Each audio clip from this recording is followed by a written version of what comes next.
Hello, everyone, and welcome back to our next chapter of Good Omens, which, depending on how long this goes, based upon my page estimate, will be either the first half of the chapter or possibly the entire thing, depending on how long it takes us to go through it. It really all depends on how this goes. So, I'm going to go ahead and hop into it. I've just listed it as part one, just in case, and that can be changed if it winds up that we end up going through the whole thing. So, we are going to go ahead and hop right into it. Last night, we covered a little bit of the life of the Antichrist, Adam Young, and found that he has a group of friends that he's been hanging out with, and he met Anathema, who we've met previously. And meanwhile, Aziraphale is still going through his the book that was left behind by Anathema in their car. So there's a lot going on right now, and we can hop straight into it. Chapter 5. Friday. Raven Sable, slim and bearded and dressed all in black, sat in the back of his slimline black limousine, talking on his slimline black telephone to his West Coast base. "How's it going?" he asked.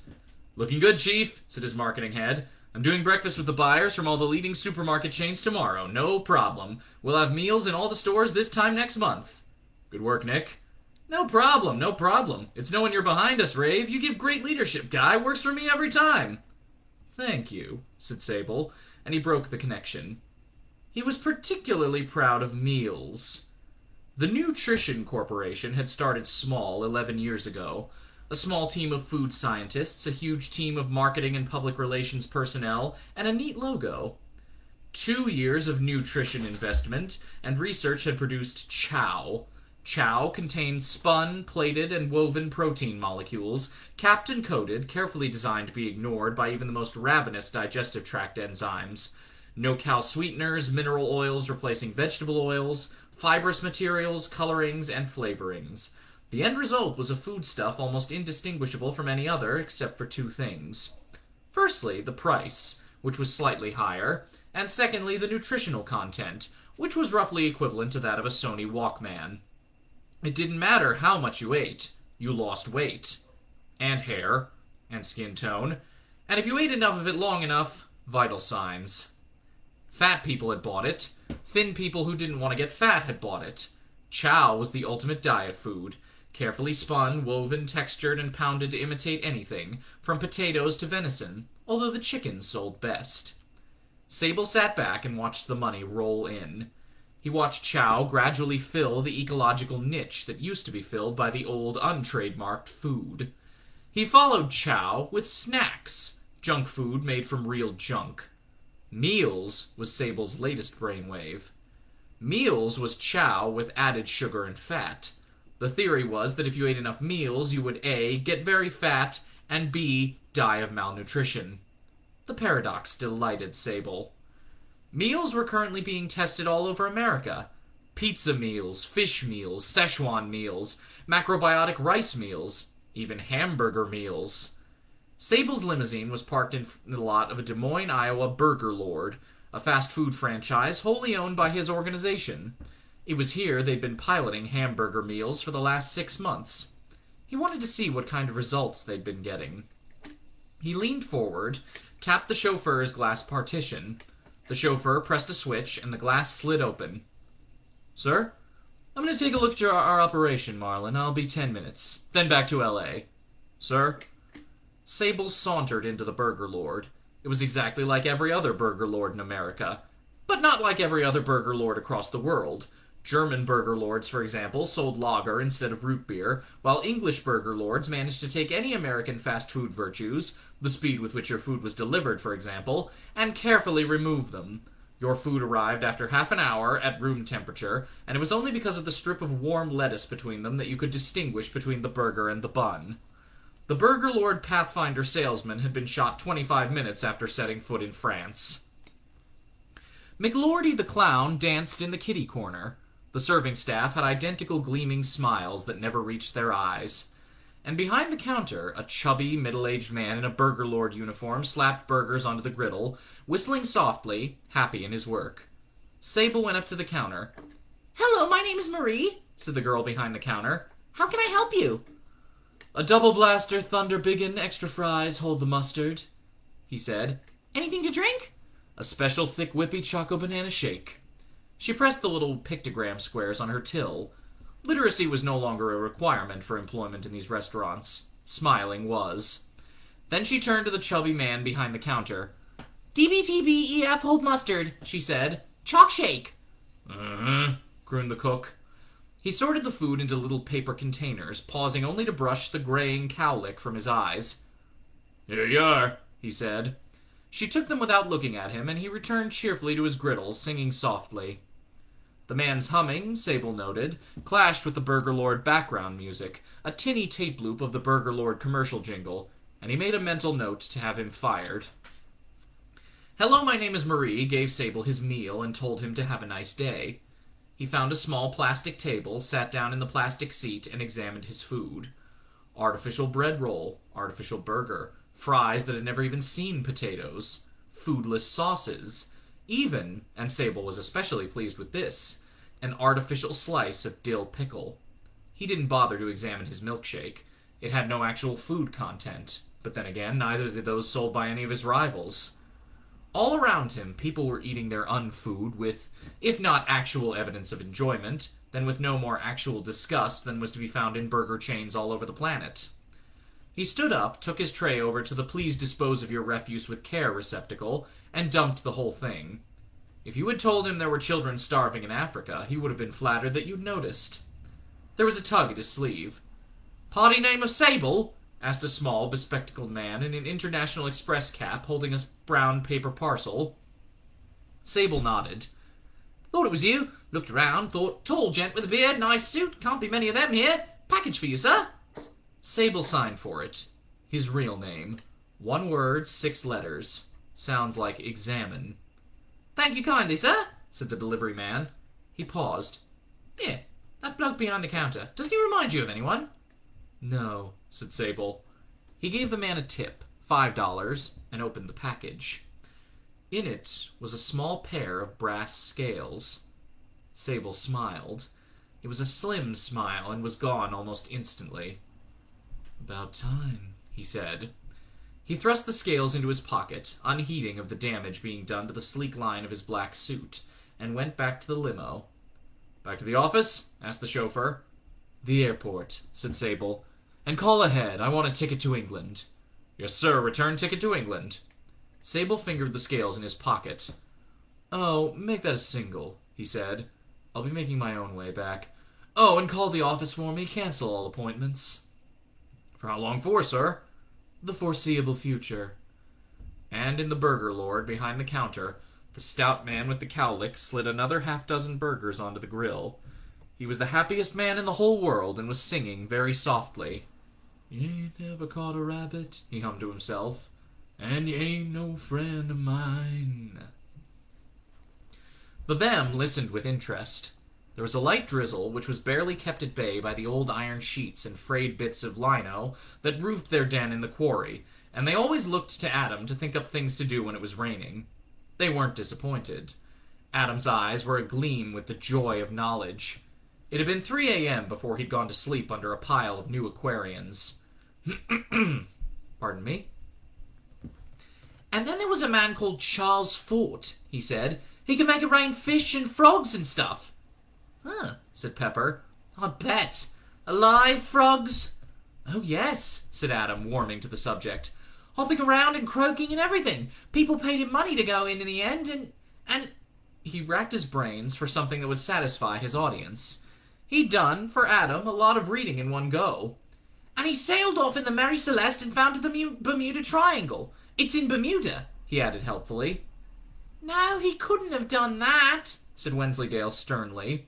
"Because I've read about the Mary Celeste and there was no one on it. It's famous for having no one on it. They found it floating around all by itself with no one on it." "I didn't say it was on it when they found it, did I?" said Adam scathingly. "Course he wasn't on it, because the UFOs landed and taken him off. I thought everyone knew about that." The them relaxed a bit. They were on firmer ground with UFOs. They weren't entirely certain about New Age UFOs, though. They'd listened politely to Adam on the subject, but somehow modern UFOs lacked punch. "If I was an alien," said Pepper, voicing the opinion of them all, "I wouldn't go around telling people all about this mystic cosmic harmony. I'd say—" Her voice became hoarse and nasal, like someone hampered by an evil black mask. "This is a laser blaster, so you do what you're told, rebel swine!" They all nodded. A favorite game in Quarry had been based on a highly successful film series with lasers, robots, and a princess who wore her hair like a pair of stereo headphones. It had been agreed without a word being said that if anyone was going to play the part of any stupid princesses, it wasn't going to be Pepper. But the game normally ended in a fight to be the one who was allowed to wear the coal scuttle and blow up planets. Adam was best at it. When he was the villain, he really sounded as if he could blow up the world. The them were, anyway, temperamentally on the side of planet destroyers, provided they could be allowed to rescue princesses at the same time. "I expect it's what they used to do," said Adam. "But now it's different. They all have this bright blue light around them and go around doing good. Sort of galactic policemen going around telling everyone to live in universal harmony and stuff." There was a moment's silence while they pondered this waste of perfectly good UFOs. "What I've always wondered," said Brian, "is why they call them UFOs when they know they're flying saucers. I mean, they're identified flying objects then." "It's because the government hushes it all up," said Adam. "Millions of flying saucers land in all the time and the government keeps hushing it up." "Why?" said Wensleydale. Adam hesitated. His reading hadn't provided a quick explanation for this. New Aquarian just took it as the foundation of belief, both of itself and its readers, that the government hushed everything up. "'Cause they're the government," said Adam simply. "That's what governments do. They've got this great big building in London full of books of all the things they've hushed up. When the Prime Minister gets into work in the morning, the first thing he does is go through the big list of everything that's happened in the night and put this big red stamp on them." "I bet he has a cup of tea first and then reads the paper," said Wensleydale, who had on one memorable occasion during the holidays gone unexpectedly into his father's office, where he had formed certain impressions. "And talks about what was on TV last night." "Well, all right, but after that he gets out the book and the big stamp." "Which says hush it up." "It says top secret," said Adam, resenting this attempt at bipartisan creativity. "It's like nuclear power stations. They keep blowing up all the time, but no one ever finds out because the government hushes it up." "They don't keep blowing them up all the time," said Wensleydale severely. "My father says they're dead safe and mean we don't have to live in a greenhouse. Anyway, there's a big picture of one in my comic, and it doesn't say anything about it blowing up." Wensleydale's alleged comic was a 94-week part work called Wonders of Nature and Science. He had every single one so far, and had asked for a set of binders for his birthday. Brian's weekly reading was anything with a lot of exclamation marks in the title, like whiz or clang. So was Pepper's, although even under the most refined of tortures, she still wouldn't admit to the fact that she also bought Just 17 under plain covers. Adam didn't read any comics at all. They never lived up to the kind of things he could do in his head. "Yes," said Brian, "but you lent me that comic afterward, and I know what type of picture it was." Wensleydale hesitated, then in a voice heavy with badly tried patience, "Brian, just because it says exploded diagram..." There was the usual brief scuffle. "Look," said Adam severely, "do you want me to tell you about the aquarium age or not?" The fight, never very serious amongst the siblinghood of the them, subsided. "Right," said Adam. He scratched his head.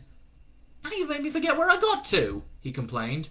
"Flying saucers," said Brian. Right. Well, if you do see a flying UFO, these government men come and tell you off," said Adam, getting back into his stride. "In a big black car. It happens all the time in America." The them nodded sagely. Of this they had no doubt. America was, to them, the place that good people went to when they died. They were prepared to believe that just about anything could happen in America. "Probably causes traffic jams," said Adam. "All these men in black cars going about telling people off for seeing UFOs. They tell you that if you go on seeing them, you'll have a nasty accident." "Probably get run over by a big black car," said Brian, picking at a scab on a dirty knee. He brightened up. "Do you know," he said, My cousin said that in America there's shops that sell 39 different flavors of ice cream. This even silenced Adam briefly.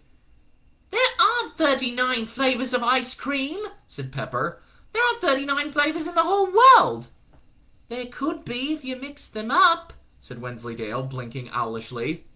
You know, strawberry and chocolate, chocolate and vanilla.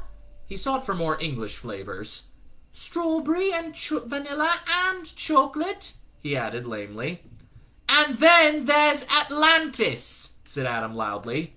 He had their interest there. They enjoyed Atlantis. Cities that sank under the sea were right up the them street. They listened intently to a jumbled account of pyramids, weird priesthoods, and ancient secrets. Did it happen sudden or slowly? Said Brian. Sort of sudden and slowly, said Adam. Because a lot of them got away in boats to all the other countries and taught them how to do maths and English and history and stuff. Don't see what's so great about that, said Pepper. Could have been good fun when it was sinking, said Brian wistfully, recalling the one occasion when Lower Tadfield had been flooded. People delivering the milk and newspapers by boat, no one having to go to school. If I was an Atlantisan, I'd have stayed, said Wensleydale. This was greeted with disdainful laughter, but he pressed on. You'd just have to wear a diver's helmet, that's all, and nail all the windows shut and fill the houses with air. It could be great. Adam greeted this with the chilly stare he reserved for any of them who came up with an idea he'd really wished he'd thought of first. They could have done, he conceded somewhat weakly. After they'd sent all the teachers off in the boats, maybe everyone else stayed on when it went down. You wouldn't have to wash, said Brian, whose parents forced him to wash a good deal more than he thought could possibly be healthy. Not that it did any good. There was something basically ground in about Brian. Because everything would stay clean, and you could grow seaweed and stuff in the garden and shoot sharks and have pet octopuses and stuff, and there wouldn't be any schools and stuff because they got rid of all the teachers. They could still be down there now, said Pepper. They thought about the Atlanteans, clad in flowing mystic robes and goldfish bowls, enjoying themselves deep under the choppy waters of the ocean. Huh, said Pepper, summing up their feelings. What shall we do now? Said Brian. It's brightened up a bit. In the end, they played Charles Fort Discovering Things. This consisted of one of them walking around with the ancient remains of an umbrella, while the others treated him to a rain of frogs, or rather, frog. They could only find one in the pond. It was an elderly frog who knew the them of old and tolerated their interest, as the price it paid for a pond otherwise free of moorhens and pike. It put up with things good-naturedly for a while, before hopping off to a secret and so far undiscovered hideout in an old drain-pipe. Then they went home for lunch. Adam felt very pleased about the morning's work. He'd always known that the world was an interesting place, and his imagination had peopled it with pirates and bandits and spies and astronauts and similar.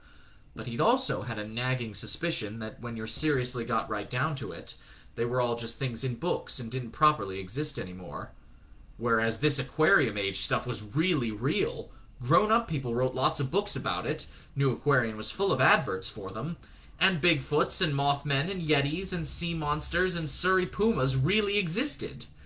If Cortez, on his peak in Darien, had slightly damp feet from efforts at catching frogs, he'd have felt just like Adam at that moment. The world was bright and strange, and he was in the middle of it. He bolted his lunch and retired to his room. There were still quite a few new Aquarians he hadn't read yet. The cocoa was a congealed brown sludge half filling the cup. Certain people had spent hundreds of years trying to make sense of the prophecies of Agnes Nutter. They had been very intelligent in the main. Anathema Device, who was about as close to being Agnes as genetic drift would allow, was the best of the bunch. But none of them had been angels.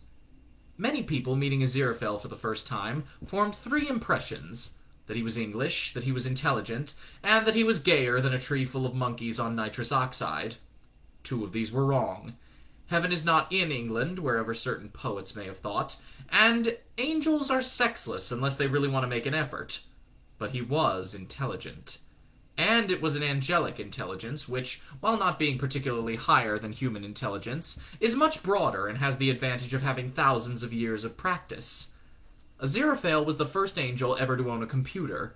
It was a cheap, slow, plasticky one, much touted as ideal for the small businessman.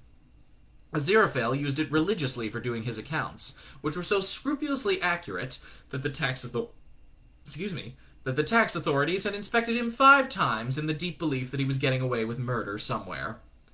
But these other calculations were of a kind no computer could ever do. Sometimes he would scribble something on a sheet of paper by his side. It was covered in symbols which only 8 other people in the world would have been able to comprehend. 2 of them had won Nobel Prizes, and one of the other 6 dribbled a lot and wasn't allowed to say anything sharp because of what he might do with it. Anathema lunched on miso soup and pored over her maps. There was no doubt the area around Tadfield was rich in ley lines. Even the famous Reverend Watkins had identified some. But unless she was totally wrong, they were beginning to shift position. She'd spent the week taking soundings with theodolite and pendulum, and the Ordnance Survey map of the Tadfield area was now covered with little dots and arrows. She stared at them for some time. Then she picked up a felt-tip pen, and, with occasional references to her notebook, began to join them up. The radio was on. She wasn't really listening, so quite a lot of the main news items passed right by her unheeding ears, and it wasn't until a couple of key words filtered down into her consciousness that she began to take notice. Someone called a spokesman sounded close to hysteria. "Danger to employees or the public," he was saying. "And precisely how much nuclear material has escaped?" said the interviewer. There was a pause. "We wouldn't say escaped," said the spokesman. "Not escaped, temporarily mislaid." "You mean it is still on the premises?" "We certainly cannot see how it could have been removed from them," said the spokesman. "Surely you have considered terrorist activity?" There was another pause. Then the spokesman, in a quiet tone of someone who has had enough and is going to quit after this and raise chickens somewhere, said, "Yes, I suppose we must. All we need to do is find some terrorists who are capable of taking an entire nuclear reactor out of its can while it's running and without anyone noticing. It weighs about 1,000 tons and is 40 feet high, so they'll be quite strong terrorists. Perhaps you'd like to ring them up, sir, and ask them questions in that supercilious accusatory way of yours." "But you said the power station is still producing electricity," gasped the interviewer. "It is. How can it still be doing that if it hasn't got any reactors?" You could see the spokesman's mad grin, even on the radio. You could see his pen poised over the farms for sale column in Poultry World. "We don't know," he said. "We were hoping you clever buggers at the BBC would have an idea." Anathema looked down at her map. What she had been drawing looked like a galaxy, or the type of carving seen on the better class of Celtic monolith. The ley lines were shifting. They were forming a spiral. It was centered, loosely, with some degree for error, but nevertheless centered, on Lower Tadfield. Several thousand miles away, at almost the exact moment as Anathema was staring at her spirals, the pleasure cruiser Morbili was aground 300 fathoms of water. For Captain Vincent, this was just another problem. For example, he knew he should contact the owners, but he never knew from day to day, or from hour to hour in this computerized world, exactly who the current owners were. Computers, that was the bloody trouble. The ship's papers were computerized, and it could switch to the most currently advantageous flag of convenience in microseconds. Its navigation had been computerized as well, constantly updating its position by satellites. Captain Vincent had explained patiently to the owners, whoever they were, that several hundred square meters of steel plating and a barrel of rivets would be a better investment, and had been informed that his recommendation did not accord with current cost-benefit flow predictions. Captain Vincent strongly suspected that despite all its electronics, the ship was worth more sunk than afloat, and would probably go down as the most perfectly pinpointed wreck in nautical history.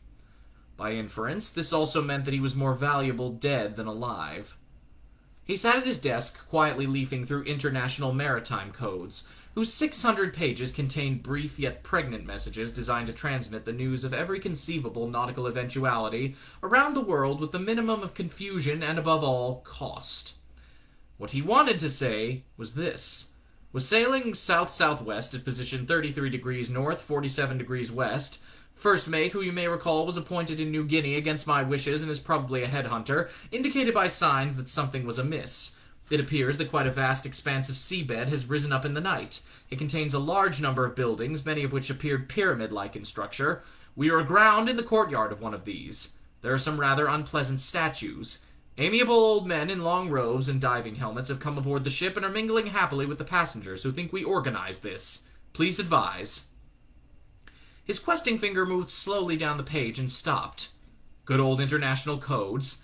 They'd been devised 80 years before, but the men in those days had really thought hard about the kind of perils that might be encountered on the deep.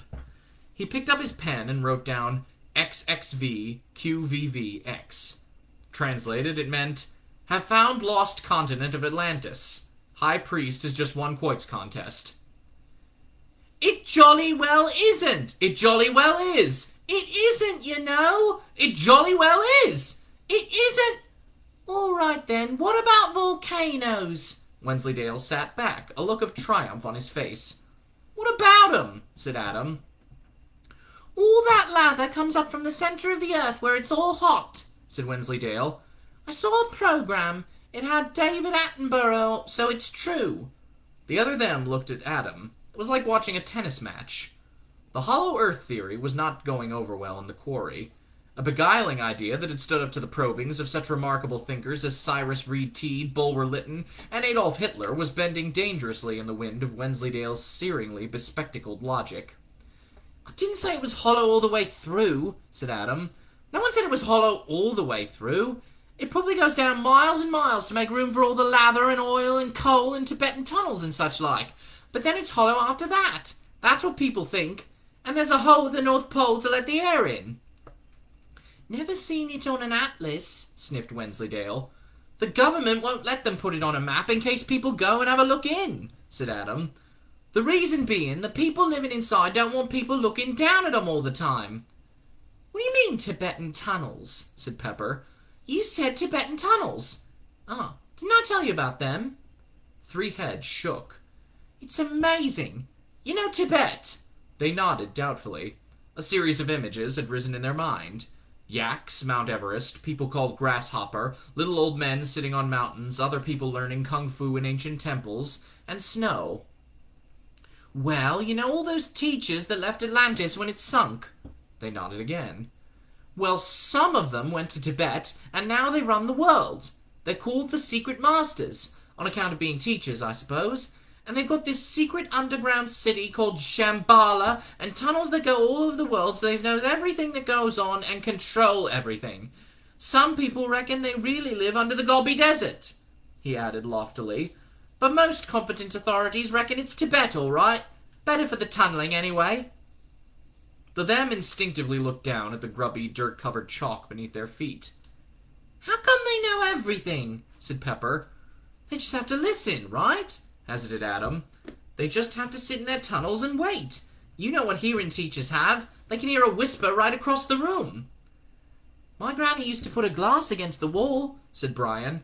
She said it was disgusting the way she could hear everything that went on next door. And those tunnels go everywhere, do they? Said Pepper, still staring at the ground. All over the world, said Adam firmly. It must have took a long time, said Pepper doubtfully.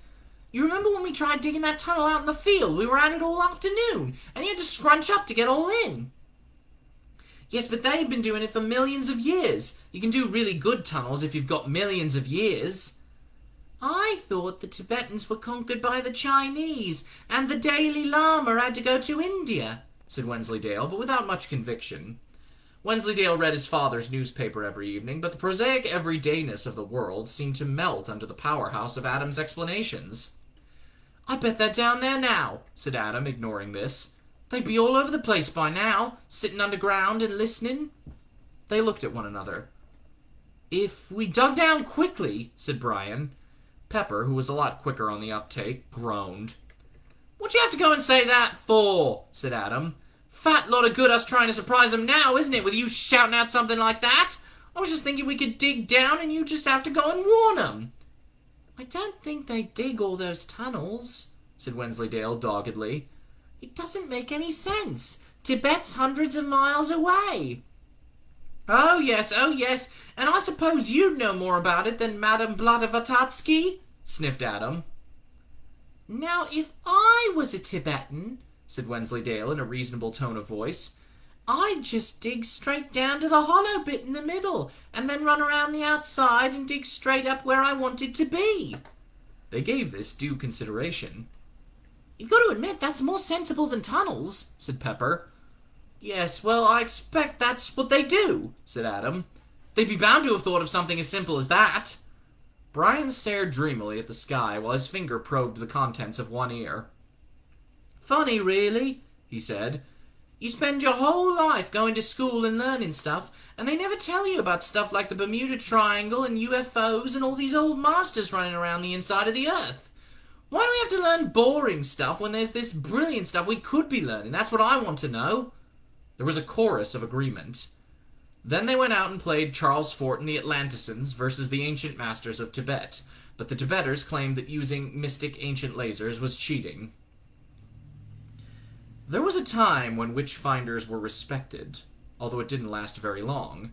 Matthew Hopkins, for example, the Witchfinder General, found witches all over the east of England in the middle of the 17th century, charging each town and village 9p a witch for every one he discovered. That was the trouble. Witchfinders didn't get paid by the hour. Any witchfinder who spent a week examining the local crones and then told the mayor, "Well done, not a point he had among the lot of them," would get fulsome thanks, a bowl of soup, and a meaningful goodbye. So in order to turn a profit, Hopkins had to find a remarkable number of witches. This made him more than a little unpopular with the village councils, and he was himself hanged as a witch by an East Anglian village who had sensibly realized that they could cut their overheads by eliminating the middleman. It is thought by many that Hopkins was the last Witchfinder General. In this, they would, strictly speaking, be correct. Possibly not in the way they imagine, however. The Witchfinder Army marched on, just slightly more quietly. There is no longer a real Witchfinder General, nor is there a Witchfinder Colonel, a Witchfinder Major, a Witchfinder Captain, or even a Witchfinder Lieutenant. The last one was killed falling out of a very tall tree in Caterham in 1933, while attempting to get a better view of something he believed was a satanic orgy of the most degenerate persuasion, but was in fact the Caterham and Whiteleaf Market Traders Association annual dinner and dance. There is, however, a Witchfinder Sergeant. There is also now a Witchfinder Private. His name is Newton Pulsifer. It was the advertisement that got him in the Gazette, between a fridge for sale and a litter of not exactly Dalmatians. Join the professionals, part-time. Assistant required to combat the forces of darkness. Uniform, basic training provided, field promotion certain. Be a man!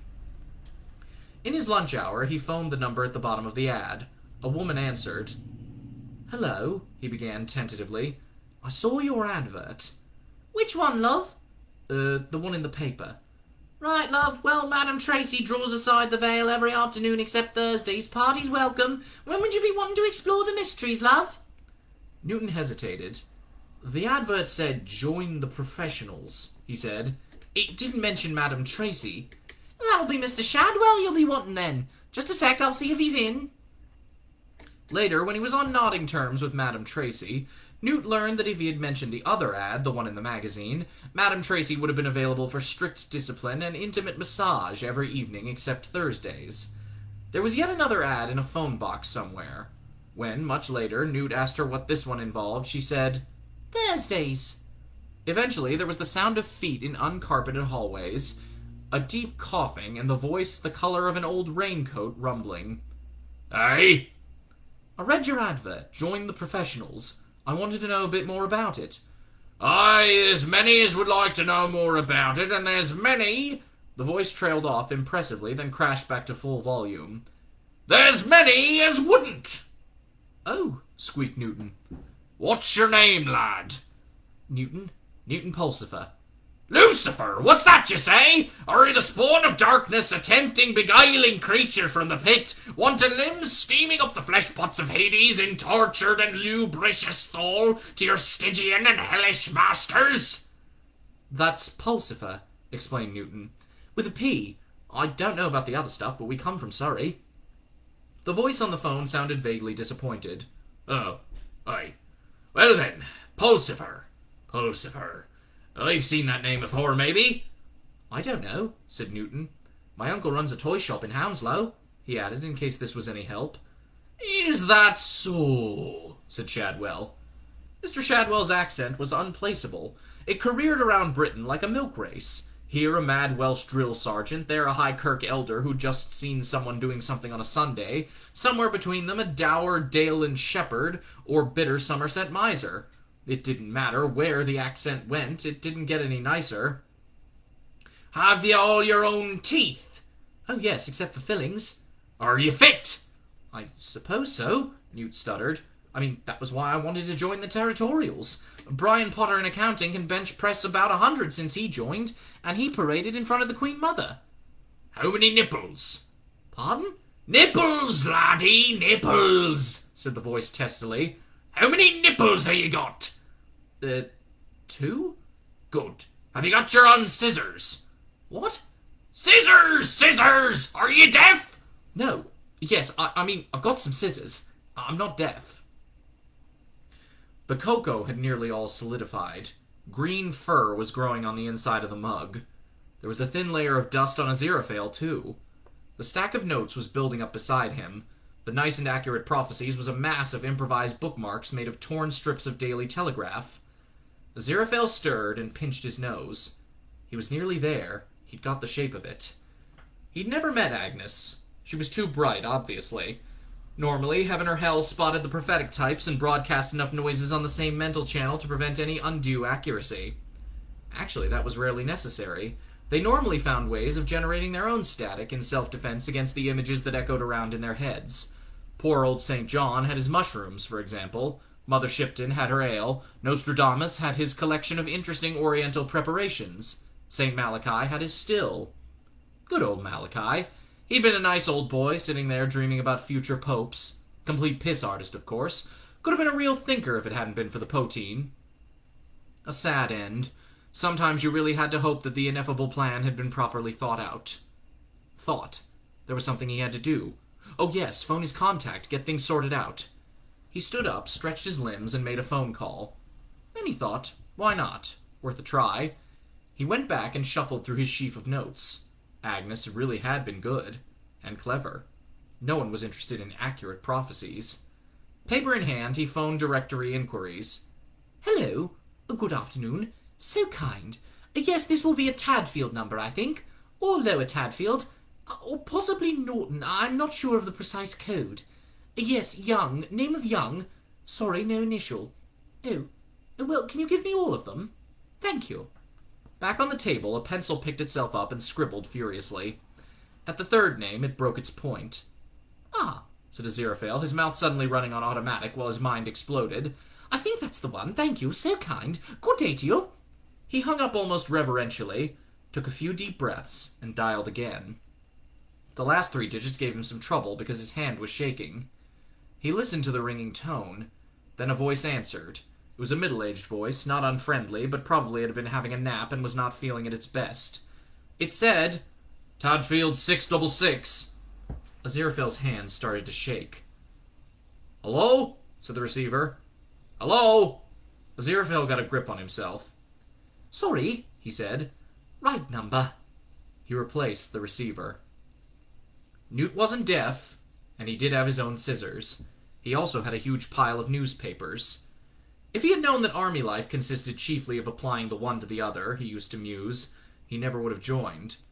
Witchfinder Sergeant Shadwell had made him a list, which was taped to the wall in Shadwell's tiny crowded flat, situated over Rajit's newsagents and video rental. The list read, 1. Witches. 2. Unexplainable phenomenons. Phenomenatrices, phenomenonice, things you ken well what I mean. Newt was looking for either. He sighed and picked up another newspaper, scanned the front page, opened it, ignored page 2, never anything on there, then blushed crimson as he performed the obligatory nipple count on page 3. Shadwell had been insistent about this. You can't trust them, the cunning buggers, he said. It'd be just like them to come right out in the open like defying us. A couple in black turtleneck sweaters glowered at the camera on page 9. They claimed to lead the largest coven in Saffron Walden and to restore sexual potency by the use of small and very phallic dolls. The newspaper was offering 10 of the dolls to readers who were prepared to write my most embarrassing moment of impotency stories. Newt cut the story out and stuck it into a scrapbook. There was a mild thumping at the door. Newt opened it. A pile of newspapers stood there. "Shift yourself, Private Pulsifer," it barked, and shuffled into the room. The newspapers fell to the floor, revealing Witchfinder Sergeant Shadwell, who coughed painfully and relit his cigarette, which had gone out. "You want to watch him? He's one of them," he said.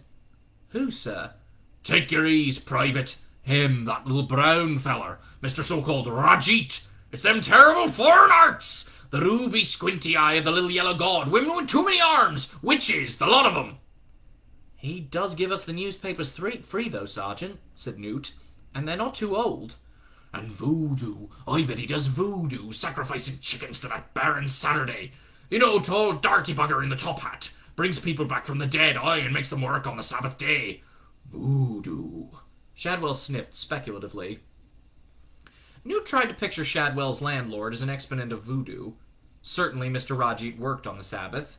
In fact, with his plump, quiet wife and plump, cheerful children, he worked around the clock, never mind the calendar, diligently filling the area's needs in the matter of soft drinks, white bread, tobacco, sweets, newspapers, magazines, and the type of top-shelf pornography that made Newt's eyes water just to think about. The worst you could imagine Mr. Rajit doing with a chicken was selling it after the sell-by date. "But Mr. Rajit's from Bangladesh or India or somewhere," he said. "I thought voodoo came from the West Indies." "Ah," said Witchfinder Sergeant Shadwell, and took another drag off his cigarette. Or appeared to. Newt had never actually quite seen one of his superior's cigarettes. It was something to do with the way he cupped his hands. He even made the ends disappear when he'd finished with them. "Ah. Well, doesn't it?" Hidden wisdom, lad. Inner military secrets of the Witchfinder Army. When you're all initiated proper, you'll know the secret truth. Some voodoo may come from the West Indies, I'll grant you that. Oh, yes, I'll grant you that. But the worst kind, the darkest kind, that comes from... Bangladesh? Oh, yes, lad, that's it. Words right out of me mouth. Bangladesh. Exactly. Shadwell made the end of his cigarette vanish and managed furtively to roll another, never letting papers or tobacco be seen. "So, you got anything, Witchfinder Private?" "Well, there's this." Newton held out the clipping. Shadwell squinted at it. "Oh, them," he said. "Load of rubbish. Call themselves bloody witches. I checked them out last year. Went down to the Armoury of Righteousness in a packet of firelighters. Jimmy the place open, they were clean as a whistle. Mail order be jelly business they're trying to pep up. Load of rubbish. Wouldn't know a familiar spirit if it chewed out the bottoms of their trousers. Rubbish. It's not like it used to be, laddie." He sat down and poured himself a cup of sweet tea from a filthy thermos. "Did I ever tell you how I was recruited into the army?" he asked. Newt took this as his cue to sit down. He shook his head. Shadwell lit his roll-up with a battered Ronson lighter and coughed appreciatively. "My cellmate he was, Witchfinder Captain Fawkes. 10 years for arson, burning a coven in Wimbledon. Would have got them all too if it wasn't the wrong day. Good fella. Told me about the battle. The great war between heaven and hell. It was him that told me the inner secrets of the Witchfinder Army. Familiar spirits, nipples, all that. Knew he was dying, you see. Got to have someone to carry on the tradition. Like you is now." He shook his head. "Ah, so we'm reduced to, lad," he said. "A few 100 years ago, see, we was powerful. We stood between the world and the darkness. We was the thin red line. Thin red line of fire, you see." "I thought the churches," Newt began. "Pah!" said Shadwell. Newt had seen the word in print, but this was the first time he'd ever heard anyone say it. "Churches! What good did they ever do? Them just as bad, same line of business nearly. You can't trust them to stamp out the evil one, because if they did, they'd be out of that line of business. If you're going up against a tiger, you don't want fellow travellers whose idea of hunting is to throw meat at it. Nay, lad, it's up to us, against the darkness." Everything went quiet for a moment.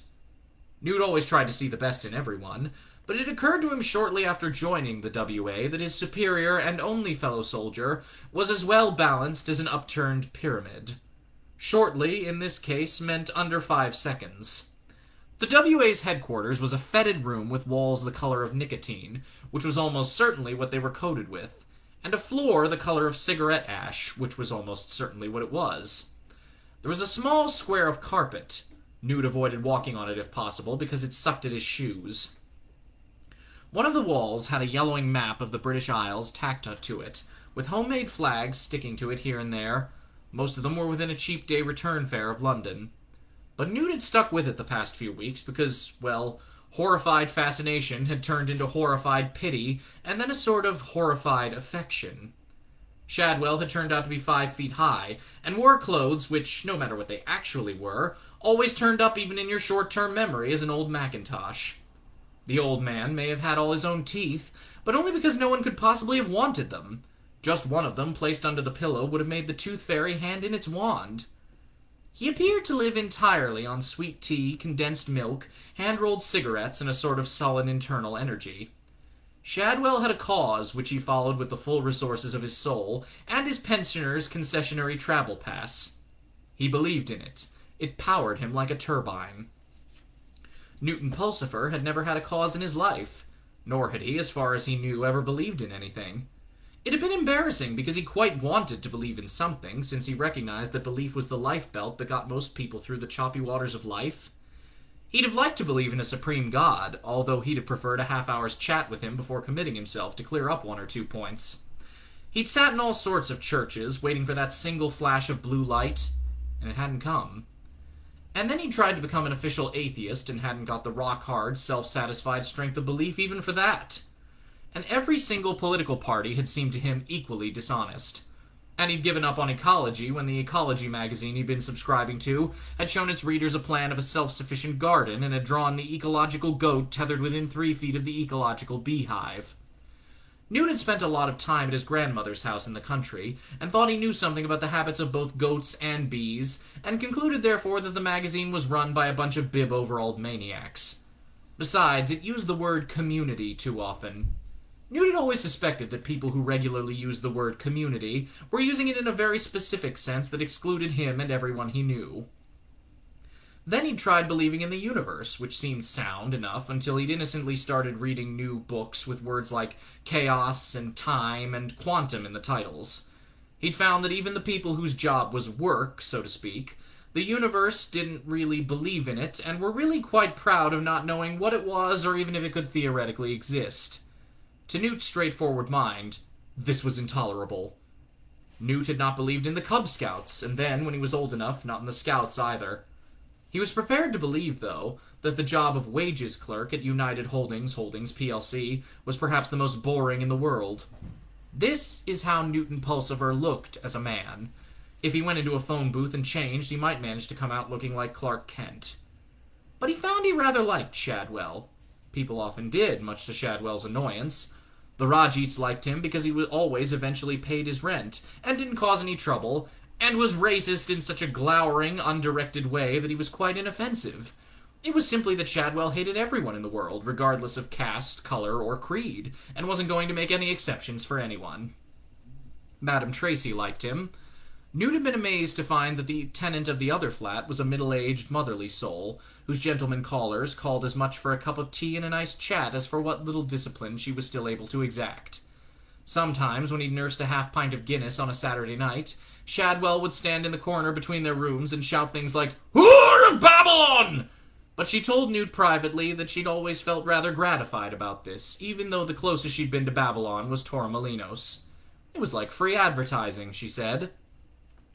She said she didn't mind him banging on the wall and swearing during her seance afternoons either. Her knees had been giving her jip, and she wasn't always up to operating the table wrapper, she said, so a mild bit of thumping came in useful. On Sundays, she'd always leave him a bit of dinner on his doorstep, with another plate over the top of it to keep it warm. You couldn't help liking Shadwell, she said. For all the good it did, though, she might as well have been flicking bread pellets into a black hole. Newt remembered the other cuttings. He pushed them across the stained desk. "What are these?" said Shadwell, suspiciously. "Phenomena," said Newt.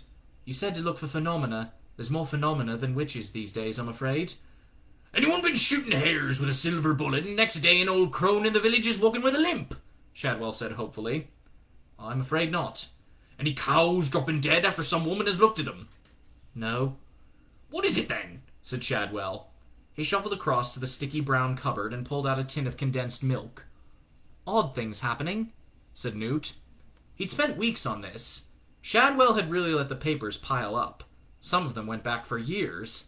Newt had quite a good memory, perhaps because in his 23 years very little had happened to fill it up, and he had become quite expert on some very esoteric subjects. "Seems to be something new every day," said Newt, flicking through the rectangles of newsprint. "Something weird has been happening to nuclear power stations, and no one seems to know what it is. And some people are claiming that the Lost Continent of Atlantis has risen." He looked proud of his efforts. Shadwell's penknife punctured the condensed milk tin. There was the distant sound of a telephone ringing. Both men instinctively ignored it. All the calls were for Madame Tracy anyway, and some of them were not intended for the ear of men.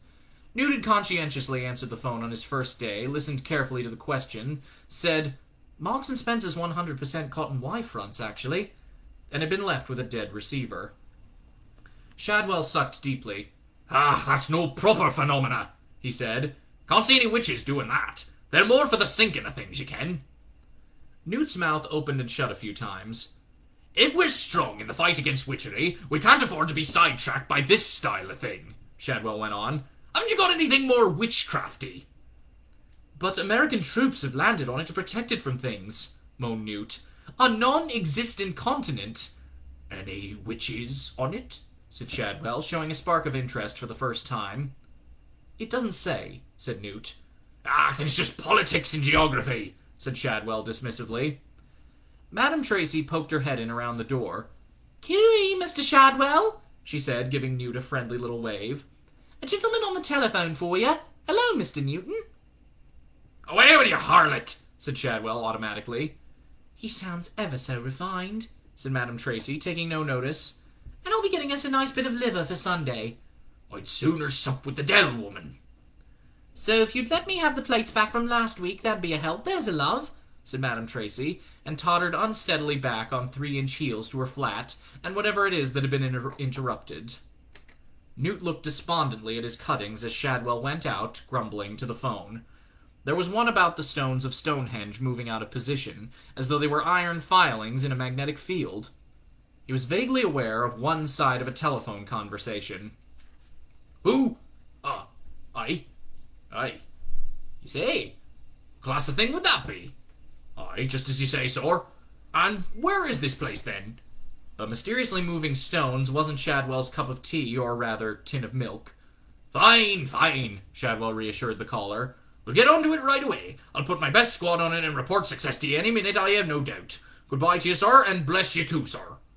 There was the ting of a receiver going back on the hook, and Shadwell's voice, no longer metaphorically crouched in deference, said, "Dear boy, you great southern pansy." Shadwell hated all southerners, and by inference was standing at the North Pole. He shuffled back into the room and then stared at Newt as if he had forgotten why he was there.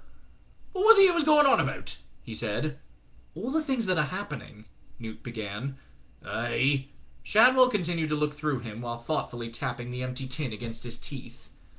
"Well, there's this little town which has been having some amazing weather for the last few years," Newt went on helplessly. "What, raining frogs and similar?" said Shadwell, brightening up a bit. "No, it has normal weather for this time of year." "Call that a phenomena?" said Shadwell. "I've seen phenomena that'd make your hair curl, laddie." He started tapping again. "When do you remember normal weather for the time of year?" said Newt, slightly annoyed.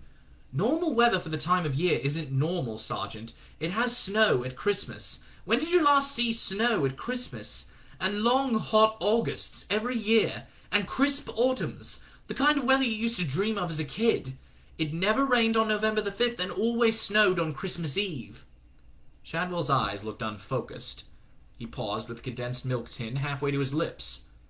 "I never used to dream when I was a kid," he said quietly. Newt was aware of the skidding around the lip of some deep, unpleasant pit. He mentally backed away. "It's just very odd," he said. "There's a weatherman here talking about averages and norms and microclimates and things like that." "What's that mean?" said Shadwell. "Means he doesn't know why," said Newt, who hadn't spent years in the literal of business without picking up a thing or two. He looked sidelong at the Witchfinder Sergeant. "Witches are well known for affecting the weather," he prompted. "I looked it up in the Discovery." Oh God, he thought, or other suitable entity, don't let me spend another evening cutting newspapers to bits in this ashtray of a room. Let me get out in the fresh air. Let me do whatever is the WA's equivalent of going water skiing in Germany. It's only 40 miles away, he said tentatively. I thought I could just sort of nip over there tomorrow. Have a look around, you know. I'll pay my own petrol, he added. Shadwell wiped his upper lip thoughtfully. This place, he said. It wouldn't be called Tadfield, would it? That's right, Mr. Shadwell, said Newt. How did you know that? Wonder what the Southerners is playing at now, said Shadwell under his breath. Well, he said out loud, and why not? Who'll be playing, Sergeant? Said Newt. Shadwell ignored him. I suppose it can't do any harm. You'll pay your own petrol, you say? Newt nodded. And you'll come here at 9 o'clock in the morning, he said, afore you go. What for? Said Newt. Your armour of righteousness. Just after Newt had left, the phone rang again. This time it was Crowley, who gave approximately the same instructions as Aziraphale. Shadwell took them down again for form's sake, while Madame Tracy hovered delightedly behind him. 2 calls in one day, Mr. Shadwell, she said. Your little army must be marching away like anything. Away with you murrin-pleased Barazine, muttered Shadwell, and slammed the door. Tadfield, he thought. Oh, well, so long as they paid up on time. Neither Aziraphale nor Crowley ran the Witchfinder Army, but they both approved of it, or at least knew that it would be approved of by their superiors. So it appeared on a list of Aziraphale's agencies because it was, well, a Witchfinder Army, and you had to support anyone calling themselves Witchfinders in the same way that the USA had to support anyone calling themselves anti-communist. And it appeared on Crowley's list for the slightly more sophisticated reason that people like Shadwell did the cause of hell no harm at all. Quite the reverse, it was felt. Strictly speaking, Shadwell didn't run the WA either. According to Shadwell's pay ledgers, it was run by Witchfinder General Smith. Under him were Witchfinder Colonels Green and Jones, and Witchfinder Majors Jackson, Robinson, and Smith, no relation. Then there were Witchfinder Majors Saucepan, Tin, Milk, and Cupboard, because Shadwell's limited imagination had been beginning to struggle at this point. And Witchfinder Captains Smith, Smith, Smith, Smith, and Smythe, and Ditto. And 500 Witchfinder Privates and Corporals and Sergeants. Many of them were called Smith, but this didn't matter because neither Crowley nor Aziraphale had ever bothered to read that far. They simply handed over the pay. After all, both lots put together only came to around £60 a year. Shadwell didn't consider this in any way criminal. The army was a sacred trust, and a man had to do something. The old ninepences weren't coming in like they used to. And there we have it. It looks like we were able to make it through that whole chapter this time. And still came in under an hour. Very pleased with that. Alright then, so this next chapter is... honestly, 2/3 of the book is this chapter. So, I am going to be splitting this one up into quite a few parts for the next couple of days. So, I hope you'll come back tomorrow for the beginning of it, and we'll see what continues to happen on Saturday, the last day of the world. Until then, stay safe, stay healthy, and I'll be back tomorrow with more. Bye, everyone! See you then!